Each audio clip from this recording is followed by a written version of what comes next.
मित्रांनो, अति परिणामकारक लोकांच्या 7 सवयी यामध्ये आपण पाहणार आहोत. अशा कोणत्या सवयी असतात ज्यामुळे हे लोक अति परिणामकारक यांच्या यादीमध्ये येतात. आपल्या सवयीच आपला आरसा असतात, जे आपले आतील खरे रूप दाखवत असतात. आपले खरे व्यक्तिमत्व कोणते आहे हे सुद्धा ते दाखवतात. सवयी आपल्या जीवनाचा महत्त्वाचा व शक्तिशाली भाग आहेत. सवयीद्वारे जाणते अजाणतेपणे आपले चरित्र प्रतिबिंबित करीत असतात.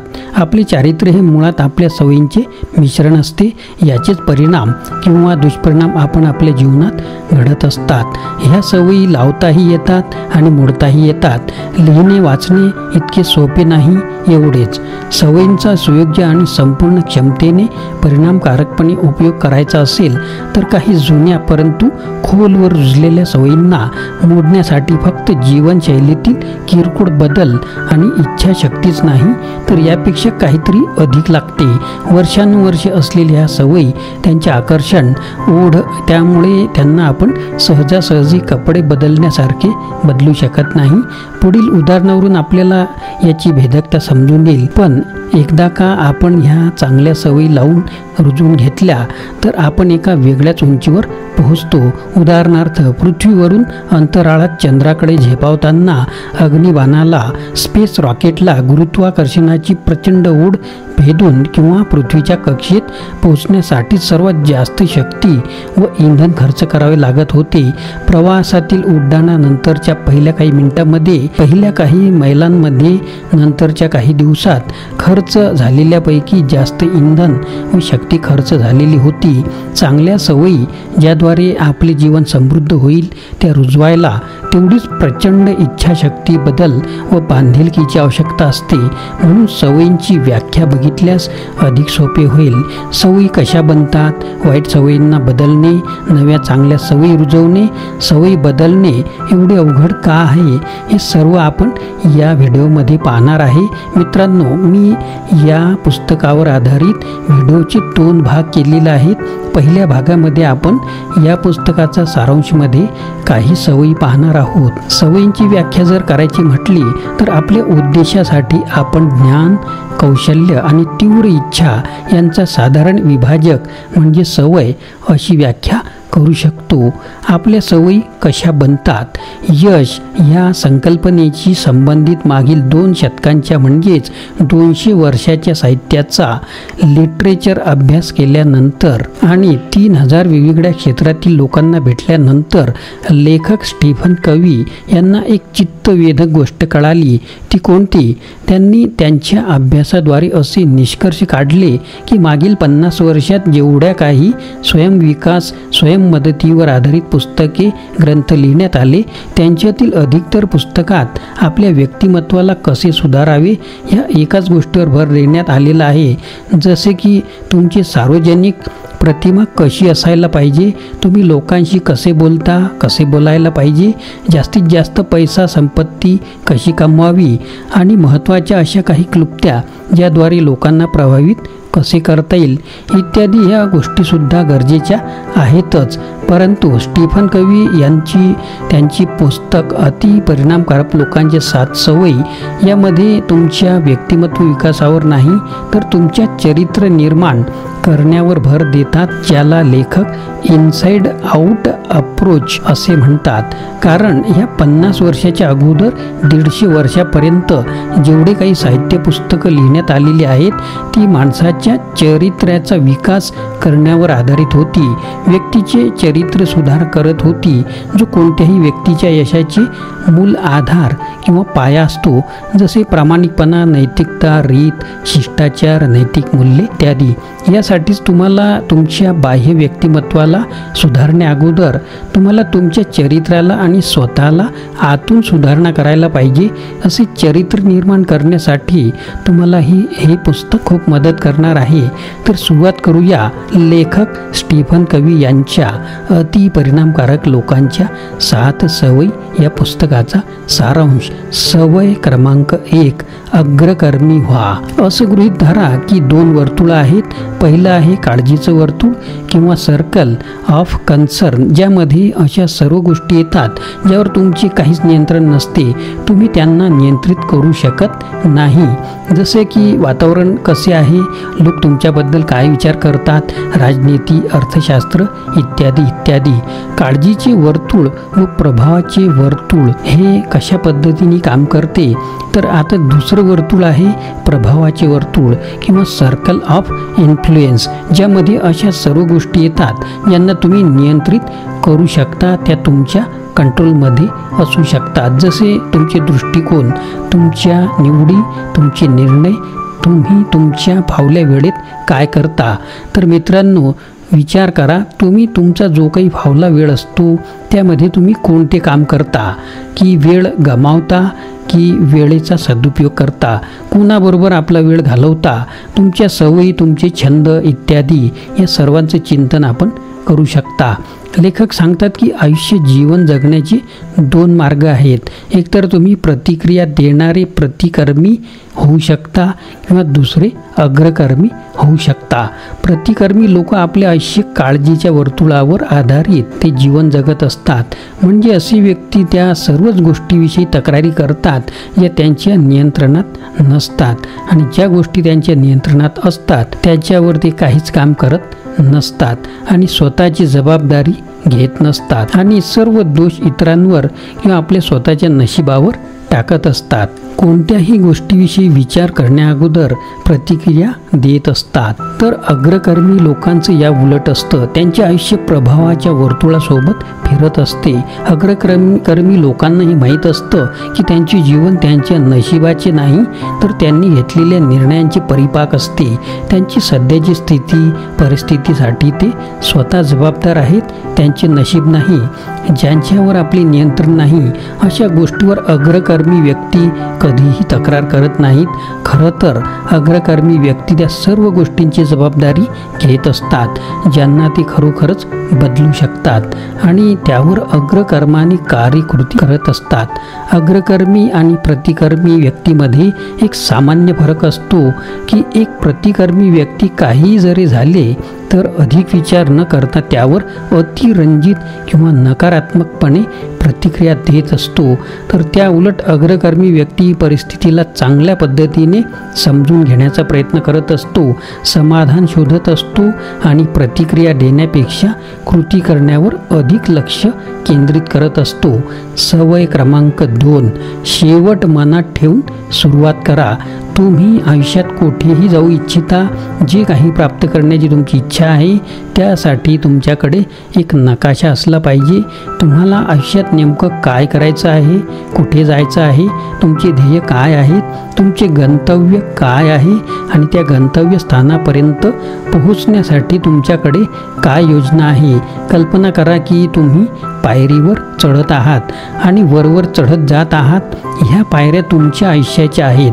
तुम्ही खूप श्रीमंत, मेहनत करत आहात, योग्य काम करत आहात आणि दर महिन्याला प्रत्येक वर्षी आपल्या जीवनात प्रगती करत आहात.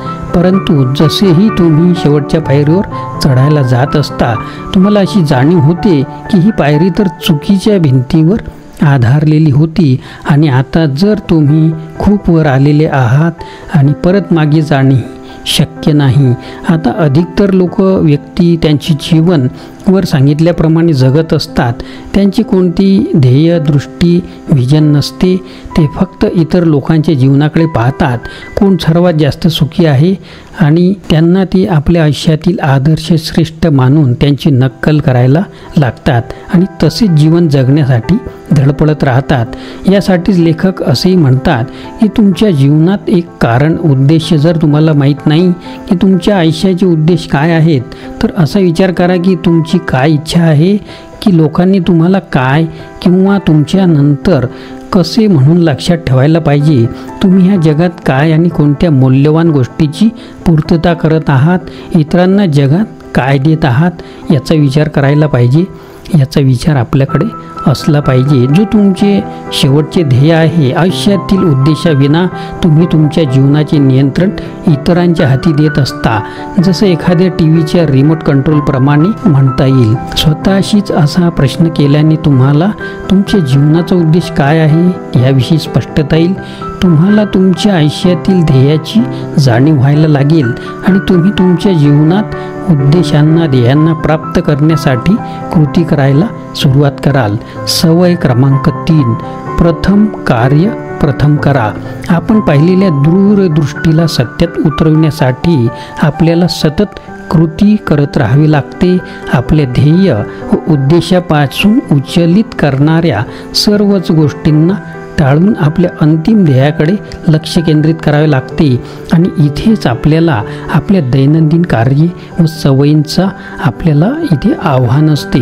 तुमच्यासाठी ह्यावेळी सर्वात महत्त्वाचे काय आहे? तुमचे शिक्षण, तुमचे नातेसंबंध किंवा तुमचे आरोग्य. आणि यापैकी जर एखादी महत्त्वाची गोष्ट तुमच्या आयुष्यासाठी असेल तर काय तुम्ही त्यासाठी आपला जास्तीत जास्त वेळ देत असता काय? आणि त्यासाठी आपले 100% प्रयत्न, श्रम, मेहनत तुम्ही देता काय? किंवा टी व्हीवरील हास्य, मनोरंजन इत्यादी कार्यक्रम पाहण्यात किंवा इंटरनेटवर, समाज माध्यमांवर तासनतास रेंगाळत बसणे आणि इतर वाष्पळ, विनोदी, खिळवून ठेवणारे परंतु निकामी कार्यक्रम पाहत बसणे व बेकार बातम्या अशा अनावश्यक गोष्टीमध्ये आपला महत्त्वपूर्ण वेळ वाया घालवत असता काय? याचा पण विचार आपल्याला करावा लागेल. जर यापैकी या गोष्टीत तुम्ही तुमच्या आयुष्याचा महत्त्वपूर्ण वेळ वाया घालवत असाल तर तुमच्यासाठीच ही प्रथम कार्य प्रथम ही तिसरी सवय महत्त्वाची व निर्णायक ठरते. यासाठी या सवयीला तुम्हाला तुमच्या आयुष्यात समावेश करायला पाहिजे. दैनंदिन सवयीमध्ये बदल करण्यासाठी व आयुष्यात परिवर्तन आणण्यासाठी या सवयींचा महत्त्वाचा वाटा आहे. या सवयीला तुमच्या आयुष्यात आत्मसात केल्यास, विकसित केल्यास आपण दररोज सहजच सर्वात आधी त्या गोष्टीवर आपले जास्तीत जास्त श्रम, मेहनत लावत असतो ज्या आपल्या आयुष्यात सर्वात महत्त्वाच्या आहेत. अशा गोष्टींना प्राथमिकता देत असतो ज्या आपल्या आयुष्यात मूल्यांची वाढ करत असतात, आपल्या जीवनात मौलिक घटकांचा विकास करायला महत्त्वाच्या असतात. उदाहरणार्थ, समजा तुमचे आरोग्य खूपच खराब आहे आणि तुम्ही तुमच्या शरीराकडे दुर्लक्ष केल्यामुळे ते योग्य आकारात नाही, तेव्हा तुम्ही क्रमांक 1 वरची प्राथमिकता तुमचे आरोग्य असायला पाहिजे. त्यासाठी तुम्हाला तुमच्या आहाराचे नियोजन करायला पाहिजे, दररोज व्यायाम करायला पाहिजे आणि जिभेसाठी चमचमीत पदार्थ न खाता तुमच्या शरीरासाठी आवश्यक असणारे पदार्थ इत्यादींचा आहारात समावेश करायला पाहिजे. फास्ट फूड, जंक फूड यांना तुम्ही टाळायला पाहिजे. आळस आणि लालसा यामुळे आपण सवयींचे गुलाम बनतो, परंतु तुम्ही असे करत नाही. चालढकल व आळशीपणामुळे व्यायामाकडे दुर्लक्ष आणि मनावर ताबा न ठेवता जिभेच्या लालसेसाठी तुम्ही तुमच्या आहे त्या परिस्थितीला अधिकच खराब करत राहता आणि आपण वाईट सवयींचे गुलाम होऊन बसतो. सवय क्रमांक 4 आपण पाहणार आहोत. पण जेव्हा आपण आपल्या मनात हे स्पष्ट होऊन जाते की आपल्यासाठी काय काय करणं योग्य आणि आवश्यक आहे, पक्क बिंबवलं जातं की आपल्यासाठी काय करणे गरजेचे आहे, तर तेव्हा आपण इतर सर्व गोष्टींना सोडून त्या गोष्टीला अधिक प्राथमिकता देतो. सवय क्रमांक 4 आहे आपली जिंकू जिंकू विचार करा, म्हणजेच थिंक विन विन. आपल्यापैकी अधिकांश लोकांचं असं मत असतं की 2 व्यक्तींपैकी कोण्या एकाला जिंकण्यासाठी दुसऱ्याला हरणे गरजेचे आहे, ज्याला लेखक जिंकू हारू संबंध, विन लूज रिलेशनशिप असे म्हणतात. जगामध्ये अधिकतर लोक ह्याच मानसिकतेने जगत असतात. आपल्या फायद्यासाठी दुसऱ्याचे नुकसान करत असतात. स्वतःला मोठं बनवण्यासाठी दुसऱ्यांना छोटं लेखतात, जाणू देतात. लेखक असे म्हणतात की आपल्याला ह्या जिंकू हारू विन लूज मानसिकतेला सोडून जिंकू जिंकू विन विन मानसिकतेचा विकास आपण करायला पाहिजे. जिंकू जिंकू मानसिकतेत तुम्ही असा विचार करता की कसं तुम्ही पुढच्या व्यक्तीचा फायदा करू शकता, ज्यामध्ये तुम्हालाही त्याच्यापासून फायदा होऊ शकेल। जसे उदाहरणार्थ तुमच्याशी आम्ही अति परिणामकारक लोकांच्या 7 सवयी, लेखक स्टीफन कवी यांच्या पुस्तकाचा हा जो मी तुम्हाला व्हिडिओ शेअर करत आहे, या पुस्तकातील ज्ञानाला तुमच्या सोबत वाटत आहे, त्यामुळे तुमच्या आयुष्यातील काहीतरी सकारात्मक बदल होईल आणि तुमचा फायदा होईल असं माझं मत आहे। आणि यासोबतच तुम्ही आमच्या हे जे काही मी व्हिडिओ बनवतो स्वयंविकास, स्वयंमदत, आत्मविकास यासाठीच्या जे काही माझे चॅनलवर व्हिडिओ आहेत ते सुद्धा तुम्ही पाहू शकता आणि तुमचा फायदा होऊ शकतो। पुस्तकातील ज्ञानाद्वारे स्वतःचा फायदा करून घेऊन तुम्ही देखील या अशा स्वयंविकास साधू इच्छिणाऱ्या यांना, इतरांना व आपल्या गरजू मित्रांना सुद्धा हे व्हिडिओ तुम्ही शेअर करू शकता। तर मित्रांनो, येथे आपण दोघेही जिंकू मानसिकतेत आहोत, दोघांचाही फायदा होत आहे। यामध्ये एकाला जिंकण्यासाठी दुसऱ्याला हरवण्याची आवश्यकता नसते, तर इथे दोघे सुद्धा जिंकलेले असतात। लक्षात ठेवा, ज्ञान वाटल्याने अधिक वाढते, शिक्षणाचेही तसेच आहे। एखादी गोष्ट तुम्हाला जास्तीत जास्त काळासाठी लक्षात ठेवायची आहे आणि समजून घ्यायची आहे, तेव्हा ते इतरांना सांगा, शिकवा, कळवा, समजावून सांगा, तुम्हाला सुद्धा पक्के होईल आणि तुमचा सुद्धा याच्यामध्ये फायदा होईल। तर मित्रांनो, पुन्हा भेटूया याच पुस्तकाच्या भाग 2 मध्ये। मित्रांनो, आपल्याला व्हिडिओ आवडल्यास लाईक करा, शेअर करा, सबस्क्राईब करा।